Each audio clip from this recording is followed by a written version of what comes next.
All right, shalom family, and welcome back to the Semitic Jew channel. Here on this channel, I care about three things: scripture, logic, and truth. And those aren't just words at the end of my video or on my banner here at YouTube. They're the standard by which I evaluate every claim, regardless of who is making that claim.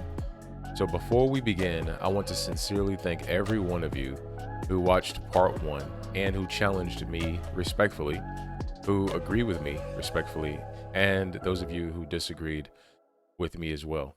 I thank you all. I appreciate the engagement and who were even willing to engage the arguments that I was making specifically. That I really appreciate.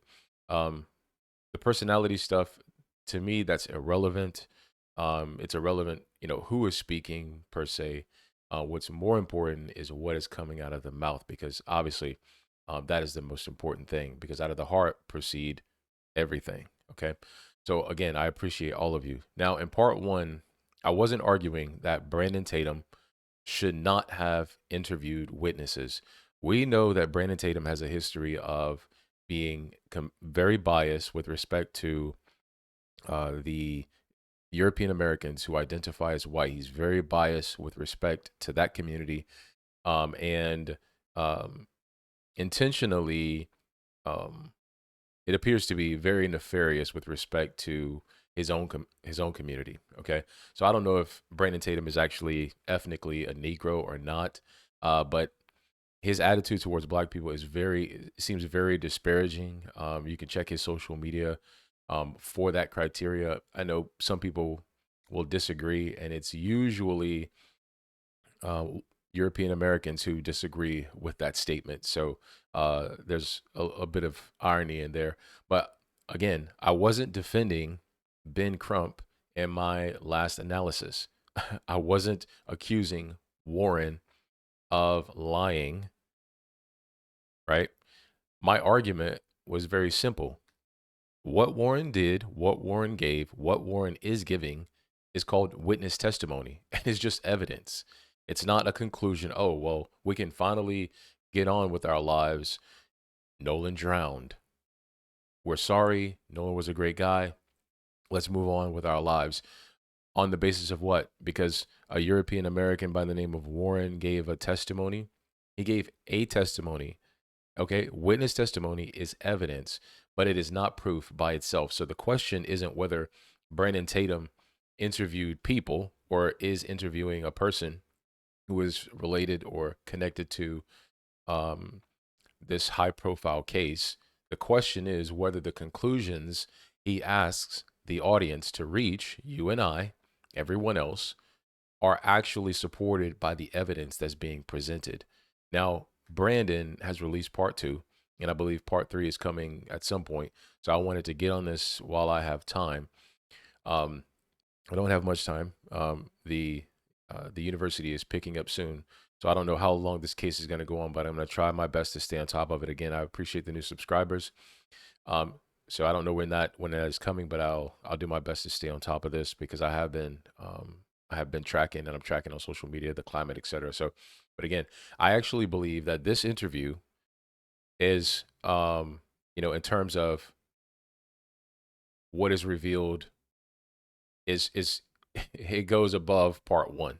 Okay, so I actually believe that this interview is stronger in terms of what it says, but again, part one was very problematic, and you have to go back and analyze the propositions that are being used, the propositions that leave out things. You have to go back and listen to Brandon's questioning, his line of questioning, because he left out the opportunity to ask very probing questions, which is, I mean, he said that he was going to, but he never asked Warren to explain, okay, who was on which boat, how many people were on the boat, and specifically male, female, all of those things. He left out those things, and he left out even other things that I'm not going to mention right now, because I want to jump into this video. But in this part, he visits the location, he describes the geography, and he presents additional factual claims. And those are all things that investigators should do, right? So today, let's apply the exact same standard that we applied in part one.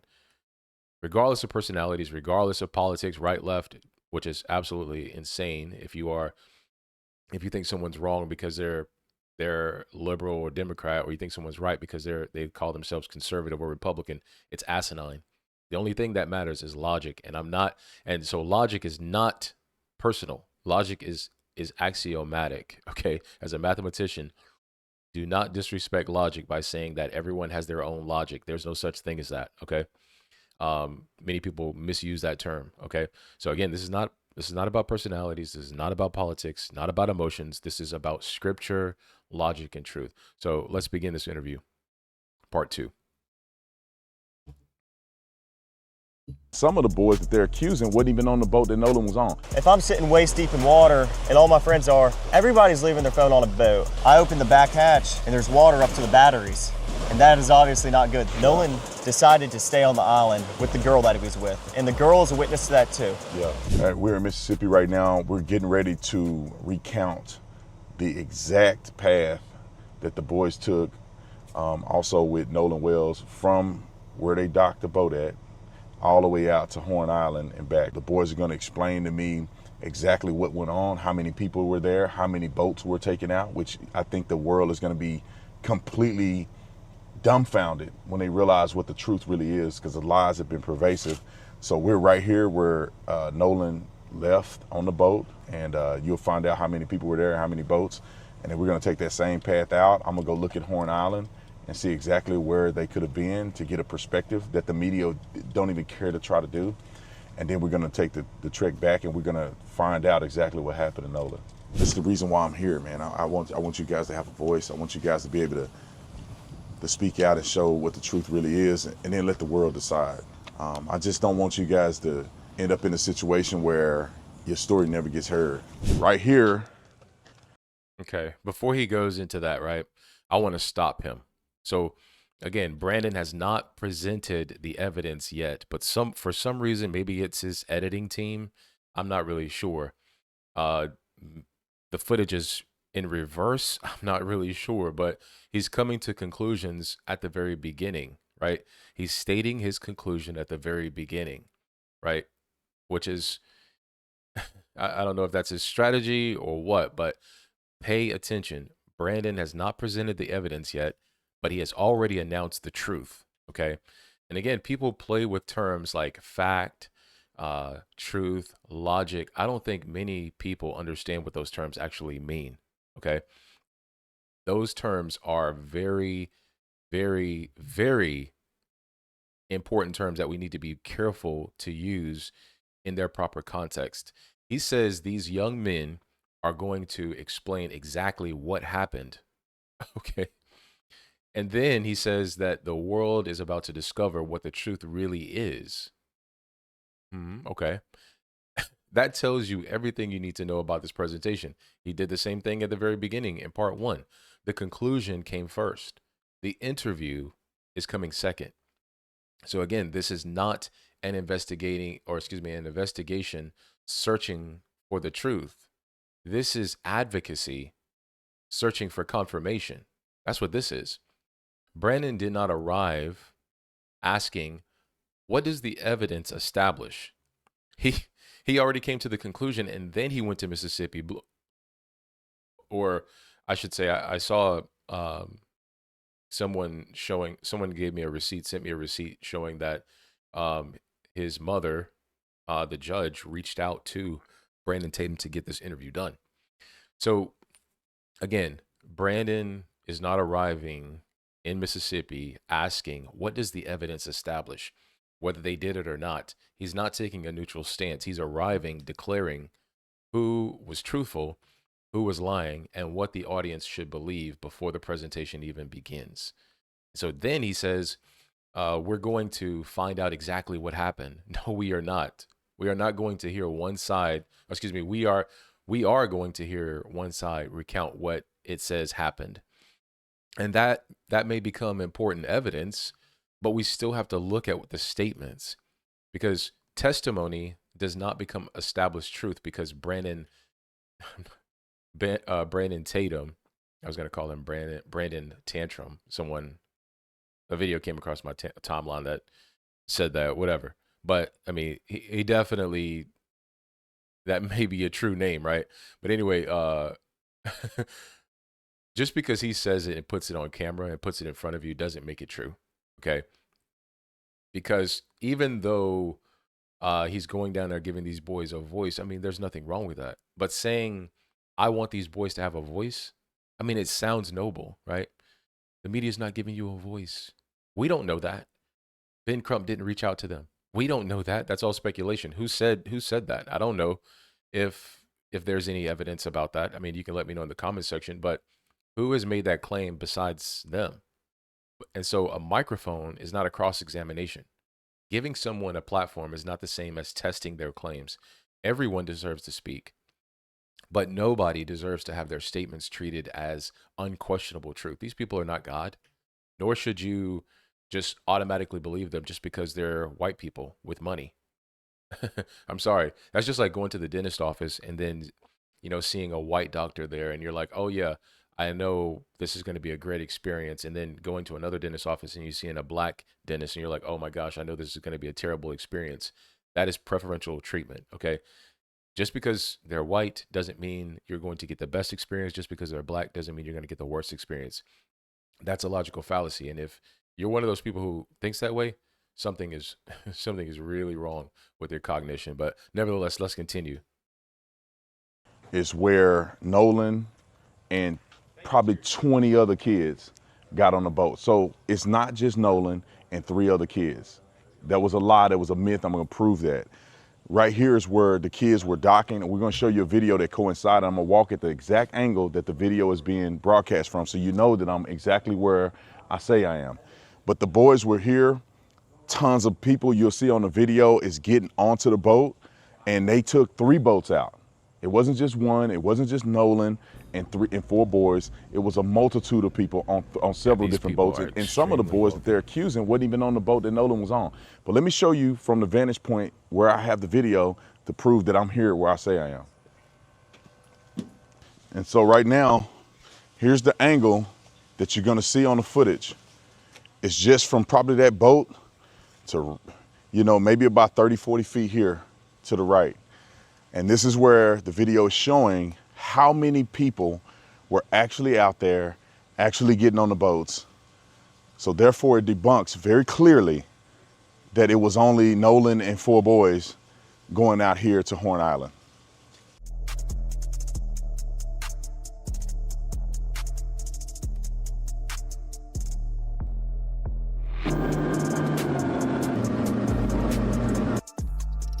Okay. All right, I'm gonna stop it right there. So that I'm guessing that was Nolan in that frame that we saw. But I do want to say something. Brandon says that he has destroyed a lie. Okay. Singular, I'm assuming. But he says that there were multiple boats. There were more than 4 people. Some of the accused young men were allegedly not on Nolan's boat. Okay. Those facts may correct a specific claim. A specific claim, Brandon. Okay. But Brandon immediately tries to smuggle in a much larger conclusion as if he didn't do it already in the very beginning. He proves that there were several boats and then behaves as though he has proved every suspicious every suspicion surrounding Nolan's death. That is intellectually dishonest reasoning.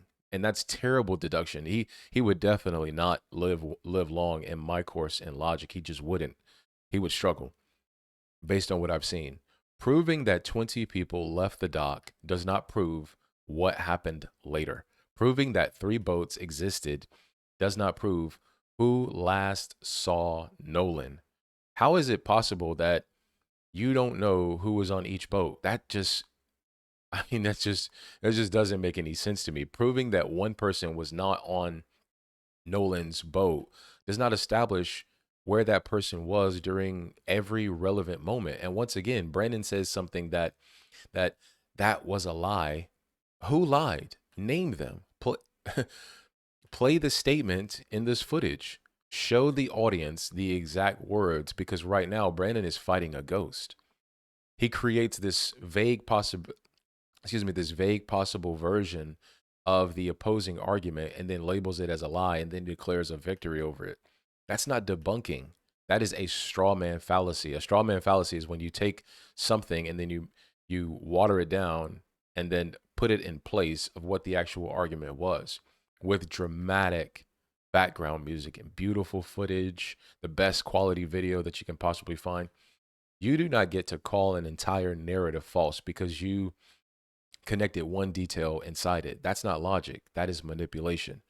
And we see so far the angle here. All right, let's continue. All right, you guys, sorry about the sunglasses. It's very bright out here, and I never wear sunglasses, but we're at Horn Island in almost the exact same position where the boys were, where Nolan was.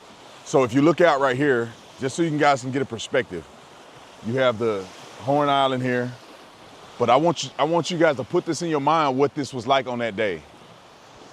You have boats 2, 3, 4 deep from way down there where you can see all the way through here. You have thousands of people on this island, probably 2,000 people. So this wasn't some abandoned, secluded island where nobody's at. Obviously this is a Monday and there's a few people on the backside of the island, not a lot of people here. But on 4th of July, this is a celebration.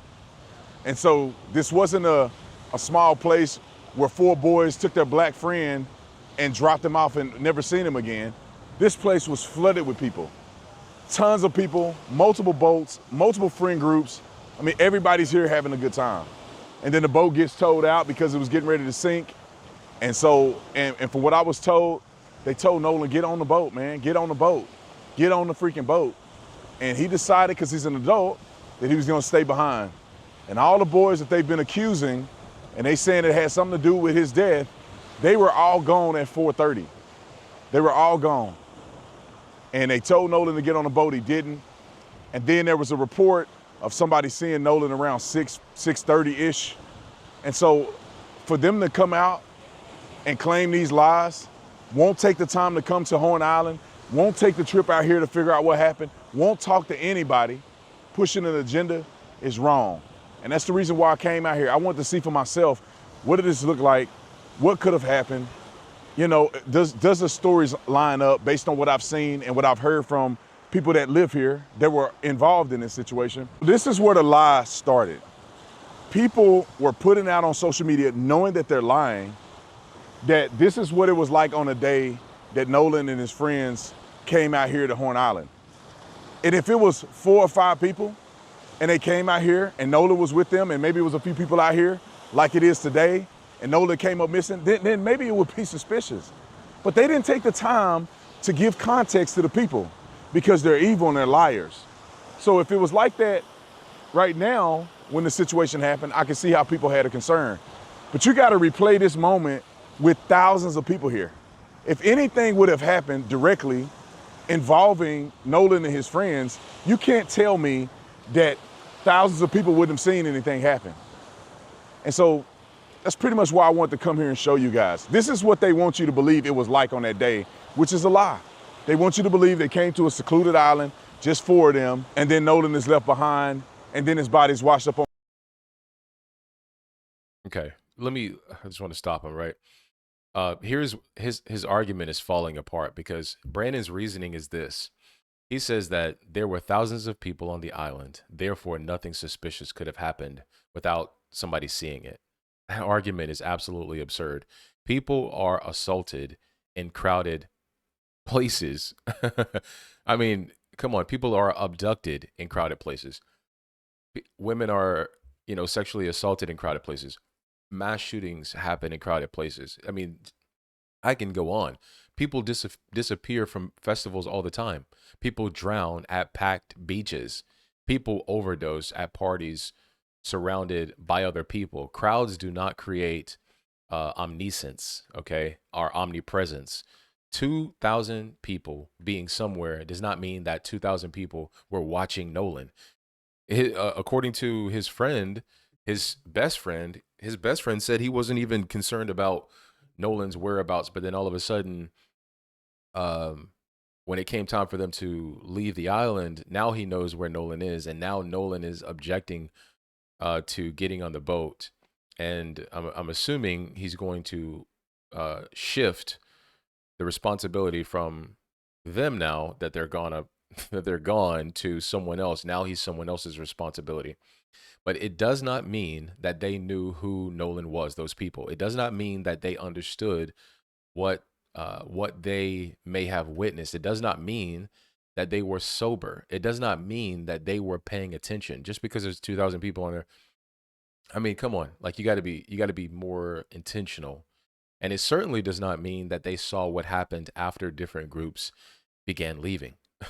Brandon says that you can't tell me thousands of people wouldn't have seen anything. Yes, I can. I can definitely tell you that, because your disbelief is not evidence. Saying, "Oh, this, like, I can't believe it." That's not evidence. Your imagination is not a forensic instrument. Imagine if we used his imagination as a forensic instrument. Nothing would get solved. And your inability to picture how something could happen does not prove that it could not happen. That is an argument from incredulity. Okay. It is one of the weakest forms of reasoning possible. Then he calls people evil and liars. This is absolutely, that's psychological projection, by the way. When someone calls someone evil and liars and then don't back it up with substantial evidence, what he's doing is psychologically projecting that onto you. It, look it up. That's the term. I'm not gonna get into the science of it, but that is what people do when their rhetoric is stronger than their evidence. Just like when people in the comment section want to call me names or call black people names or whatever the case may be, it's typically in an ad hominem form, and it usually has more to do with them than black people in general or even the situation that is being addressed. When you cannot establish the conclusion, attack the motives of everyone who questions it. Call them dishonest, call them evil, call their concerns, their legitimate concerns, our legitimate concerns for our community, not just as black people, but our community at large here in America, where we are, you know, realistically prisoners of war. But call their concerns an agenda anything except answering the unanswered questions. Brandon did not close the case here. He simply raised his voice over the gaps in his own reasoning. Let's continue. On shore, and nobody knows what happened. Nobody could have seen what happened but the boys. It's a flat out lie. It's a flat out lie. Is there anything that you want to say, you want people to know about this whole experience? Yeah, I mean, from someone, if someone's not from here, it's kind of hard to understand, you know, where the island drops off and how the island works. But, you know, there's plenty of people out here, especially on the 4th of July. You know, this is where people come out to celebrate. And I mean, if you fill the water, you can see right here, Brandon, where it drops off. I mean, that's common sense. You go to an island, you can see where the island drops off. I mean, you don't need a PhD degree to see that. And you can see literally where it drops off. So, I mean, it goes from about waist deep water right there to neck deep. And then it drops from neck deep all the way to like 17, 20 foot. I mean, we weren't even a quarter mile out the island and when we were leaving, and I mean, it was 30 foot of water. Yeah. But I mean, if we're walking towards the east right now, but if you walk down to the west, that's where the west tip of the island is, and that's where the current picks up very, very bad. Okay, so I do want to interject very briefly here. Hearing about the depth of the water, yeah, I'm scoffing a little bit. You know, the drop off and the current, this is relevant, sure. But Brandon is quietly constructing another possible narrative, because you got to keep in mind, this is edited. This is, all right, let's tell us a little bit more about, what do you have to say, etc. He's quietly constructing another possible narrative and presenting it as though as though a possibility equals probability. The water is deep, the current is strong, therefore Nolan may have drowned accidentally. That is a possibility. A possibility. We've seen the forensic data by the independent pathologist, and there are more questions that need to be asked, and that does not necessarily rule out other possibilities. Okay. So, therefore, Nolan may have drowned accidentally is just a possibility, right? Not all the possibilities. Okay. So, there could be other explanations. The purpose of an investigation is to determine whether the explanation, or excuse me, which explanation the evidence most logically supports, not to select the explanation that most conveniently is pushed out there to people and defended essentially. So a dangerous current proves that the current was dangerous, but it does not prove that Nolan entered the dangerous current. It does not prove when he entered it in terms of time, and it does not prove why he entered it. It does not prove whether he was alone when he entered it, and it does not establish his physical or mental condition before that event took place. Because when things happen, there are successions of events. You go to bed at night, you wake up, or excuse me, your routine at night. Do you brush your teeth? Do you take a shower at night? Do you put slippers on when you walk around the house in your PJs? Those are all successions of events that happen before you go to bed. So Brandon keeps presenting environmental facts as though the environment itself testifies to a conclusion that they're already drawing or they're already painting, but it does not. The island cannot tell us what happened to Nolan, just like Nolan cannot tell us what happened to Nolan. Okay?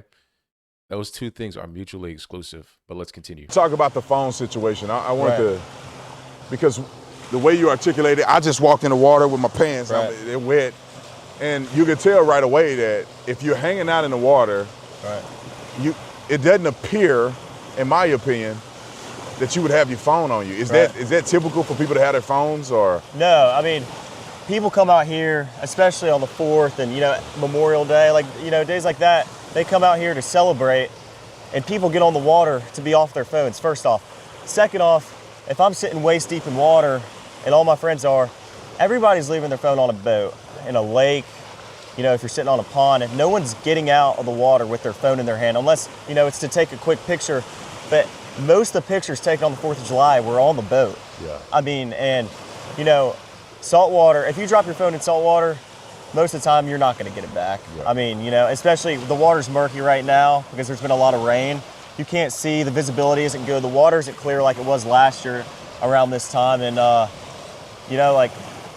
one has their phone though, usually. I mean, unless you're crazy, I'm not walking around with my phone in my hand. They've been walking around Horn Island, How many people left the phone on the boat? Was it just his phone when y'all left, or Right. did other people have phones on the boat? Absolutely not. Like there was at least, I rode out here on a different boat, like I told you, and I grabbed my phone when I left the Palm Beach to get on the boat with Triton. To get on the boat with Wyatt because we were having, boat issues. And when I got on the Okay. I think he just actually mentioned that because I want to say, and I'm not really sure, because his speech in the first part was extremely vague because he never corroborated who was on which boat, how many people were on the specific boats. But now it seems that he's saying that he wasn't on a boat that he ended up getting on at his departure. That's what it sounds like. there was phones everywhere on the console. Everywhere. There was everybody's phone that was sitting around the boat was on the console. Like we had phones that we didn't even know whose they were, you know, and people just leave their phone, especially when people are drinking and, they're not in the right state of mind. A lot of people are like, oh, I'll just leave my phone and I'll get it later, and that's the way it is around here. You don't take your phone and walk around the island. There's plenty of phones on the boat and, spread out between the 3 boats that we had. And we had 20 plus people spread between our 3 boats. So of course, everybody's phone was on the boat. I never saw someone in the water that day sitting with their phone in their hand, scrolling on anything or even taking pictures in the water. Yeah, someone might hop out the boat. A lot of girls like to take pictures, in the water. And so do guys, but, girls want to take pictures in the water. Half a second, you might hop out the boat and be like, oh, I'm snapping this picture of myself or of someone else. But as soon as I get back in the boat, I'm putting my phone up and I'm getting back in the water and I'm hanging out with my friends. Yeah, that's just common sense, man. And describe to me what the day was like. I saw a video online. How hectic was it out here? I mean, right now it's barren. There's not a lot of people out here, Right. but clearly that's not what it was on the 4th of July. So, Right. like, how dense was it with people here? Well, I mean, you look at all the videos, that are spread out online, and a lot of them, you can't believe what you see all the time online. You know that better than anybody. But, I mean, there was boats lined up all the way down the island, and there was rows. There was a first. Okay, so now essentially we spend several minutes discussing phones. I mean, human behavior, right?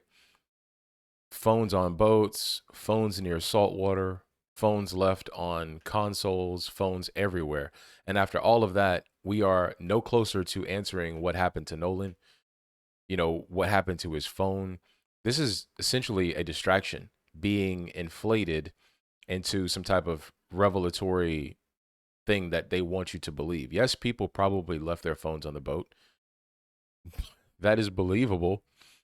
But now explain why that matters to the central question. It may explain the absence of certain location data. It may explain why people did not have photographs, but it does not establish innocence. It does not confirm the timeline either. And it does not prove that Nolan voluntarily remained behind. That's all conjecture. It does not identify who last saw him alive either. It does not explain the reported sighting around 6:30, and it does not tell us what occurred during the missing hours. This is what weak performative presentations do. They spend so much time, enormous amounts of time, proving minor details. It's like when I give a student a long, lengthy problem, which does exist in mathematics, and then at the end of it, it's like solve for the total. It's like Sandra went to the grocery store on a Friday afternoon to grab some oranges and apples. And then the oranges were priced at this value, the apples were priced at this value. Find the ratio. Notice how I spent so much time getting to the point. The point is calculate the total of why she or of the items that she purchased, not why she went to the grocery store. Obviously, why she went to the grocery store was to get fruit. But again, spending enormous amounts of time proving minor details so that the audience feels like the major issue has been resolved. Listen, they're just lulling you to sleep. It's not. The phone argument is plausible. It is also largely irrelevant to the ultimate question. Nolan did not die because somebody left a cell phone on a boat. He didn't. So stop pretending that this discussion solves anything substantial. It just doesn't. Okay? But let's continue. First row, there's a second row. We were in the third row where it drops off, and then there was even boats in front of us. And this went all the way down towards the east end of the island, and then there was people on the east tip, and we're on the north side now, but there was people on the south side too, lined up all the way down. And if you talk to anybody on the coast about this, they know that. Yeah. I mean, 4th of July, this is the hot spot. This is where people want to be. This is where people want to come out, hang out with their family and friends. And people say that you guys just left Nolan behind. I've seen reports of people saying that you just left him. I see reports of people saying that you asked him to get on the boat. You told him to get on the boat. He didn't. What's the truth in that? Well, Wyatt was having boat issues and the bilge wouldn't pump. So the bilge is basically a pump that releases water from your boat when water comes in. So I opened the back hatch and there's water up to the batteries. And that is obviously not good. There's water almost coming over the transom, which is where your motors sit and which is by the stern, like in the back part of the boat. So obviously we were in emergency. The boat, we're trying to save the boat. It's not like we didn't ask Nolan or we just left Nolan. Nolan decided to stay on the island with the girl that he was with. And the girl is a witness to that too. Yeah. I'm glad you cleared that up because I think it's important for people to have the context of like what it was on that day, what happened, what didn't happen. And the beauty of all of this is that you guys have evidence to prove that Of course. you asked Nolan to come on and different things like that. So, but anyway, man, I appreciate you. Okay, so I will say now, essentially, we have reached the most important claim in the video, okay? At the end, right? Warren says that Nolan chose to remain behind with a young woman. Okay. Why wasn't that mentioned earlier? Brandon immediately says, though, I'm glad you cleared that up. Cleared up what, Brandon? Because nothing was cleared up. A witness made a statement. He's a witness. He hasn't solved any crime. This is not Scooby-Doo. A witness is making a statement. Okay. But stop affirming this man. Stop affirming him like, you're the end all to be all, or even affirming his ego, and saying that, now we can let it rest. Okay. This or that is the beginning of the inquiry, not the end of it. Who is this woman? What is her full account? I find it very interesting that there are not very many names mentioned. We heard Wyatt, but not, the girls. Who were these girls, right? Who is this woman? What is her full account? And when was she interviewed? Did she say that Nolan chose to stay? Did she hear the boys tell him to abort? Did she personally remain with him? Did she say that, okay, did he say, well, I'm going to stay with her and I'll ride back with who she came here with? Because that would be the only thing that would, obviously he knew if this is the case, then he would know that he would have a way back to the island. He wouldn't just say, okay, I'm going to stay with her, and then all of a sudden changes his mind about changes his mind about staying on Horn Island if he didn't have transportation to get off the island, considering the only way to access the island is via boat. So did she personally remain with him and then for how long? When did she leave? What time did she leave? And who did she leave with? Who were those people? And what did she tell those people about Nolan? Do they even know Nolan? What condition was Nolan in when he said this? Was he intoxicated? Was he injured? Was he distressed? Did her statement change? Does her timeline match the timeline of the young men in this interview? Were there accounts given independently? Those are just basic questions. But Brandon asks none of those things. He doesn't ask. I don't. What are his intentions? You should always ask that. And this is I'm glad that this is on full display, because you're seeing the disingenuousness of this man. He is not genuine. Instead, he hears the answer that he wants and declares the matter settled. That's not journalism. You follow the evidence where it leads, good or bad, right?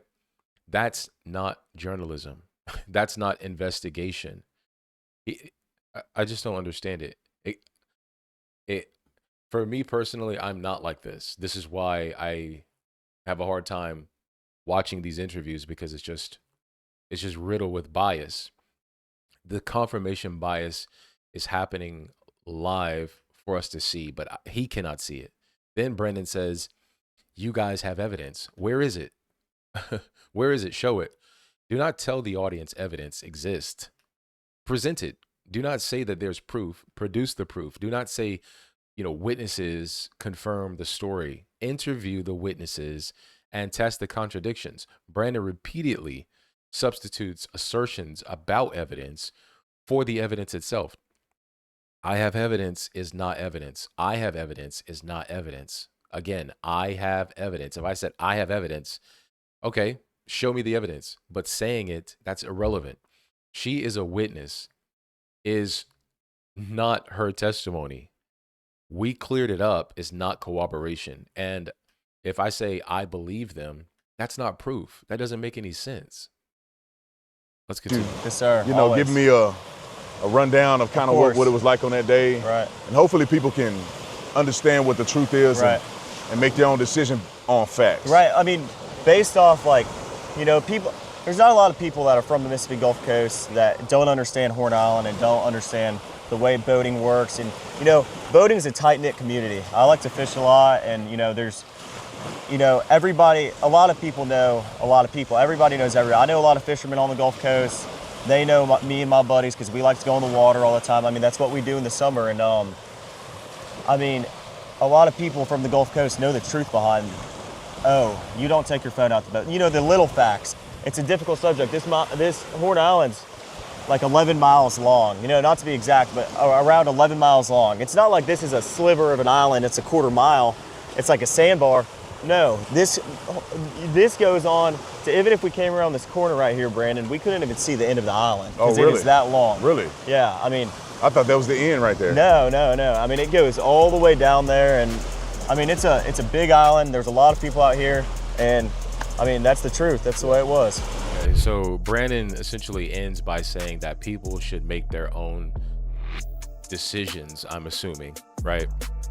He's saying that people should make their own decisions about the facts. But throughout this video, he repeatedly tells the audience that um he tells us, the audience, what conclusions to reach before giving them enough information to reach it responsibly, right? And as you can see, part 3 is coming soon. But using words like truth, proof, debunked, lie, cleared up, those are anecdotal. Those are terms, right? Those words are doing all the work because the evidence is just not there.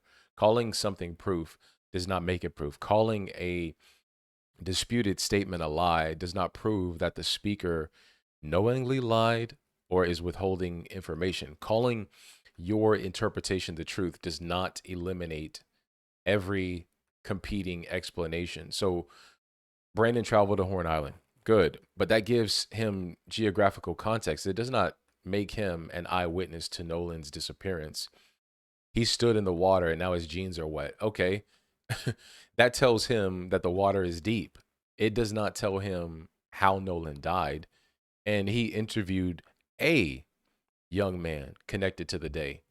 That gives him the, his version of events. It does not independently verify every version.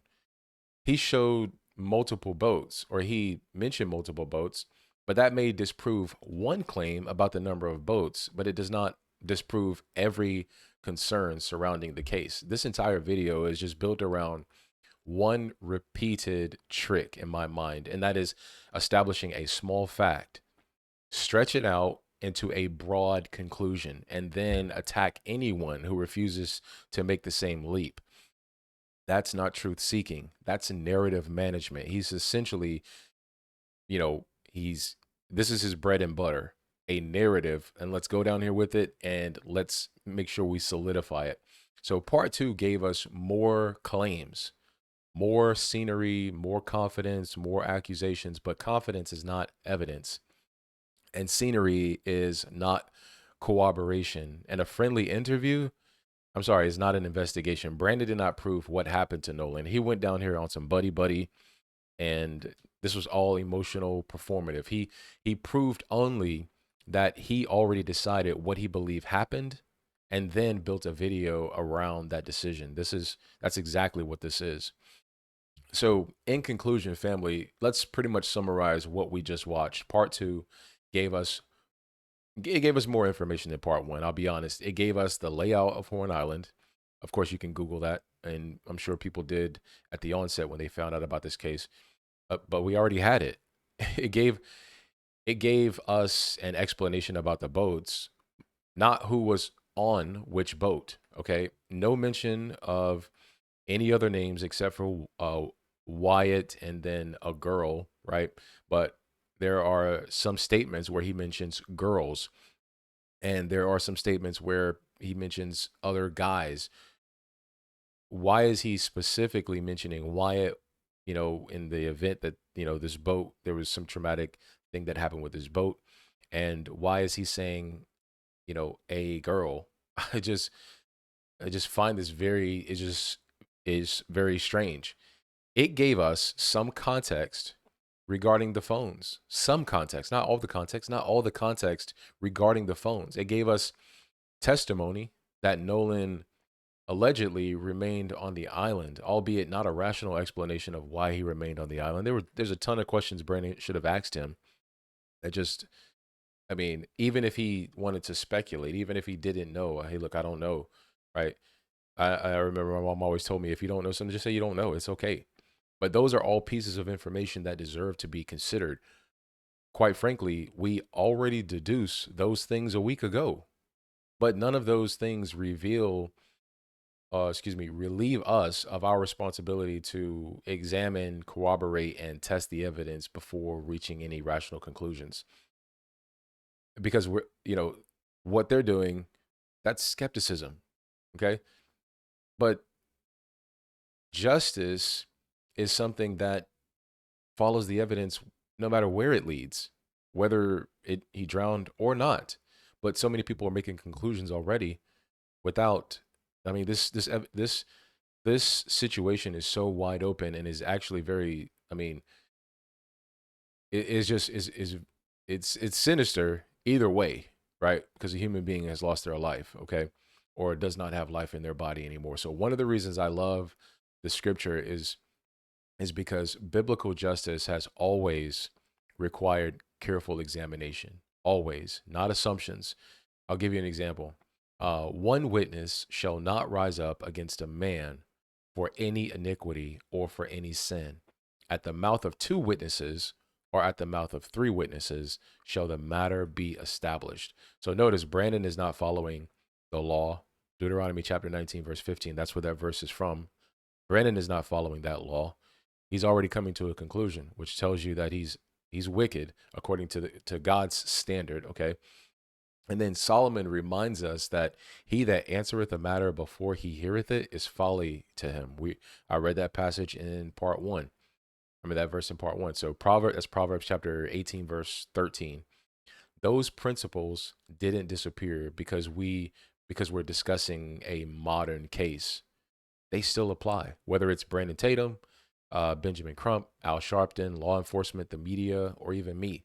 No one is above scrutiny. No one should be beneath scrutiny. We should all be held to the same standard because if we change our standard depending upon who is speaking, we're no longer pursuing truth at that point. We're about defending teams. And justice has never belonged to teams. It belongs to God, it belongs to truth. And so if you found this analysis helpful, thank you again for watching. I really appreciate the community engagement. And thank you for thinking critically with me. Please keep Nolan and his family in your prayers because they are the ones that are hurting. And, I hurt for them too because Nolan essentially is all of our brothers and he's, essentially our son as well. So again, thank you for helping build a community that values careful reasoning over emotional conclusions, which has been the history in this country. If you're new here, I invite you to subscribe and join us as we continue to examine difficult topics through the lens of scripture, logic, and truth. Until next time, keep those things first: scripture, logic, and truth. Shalom.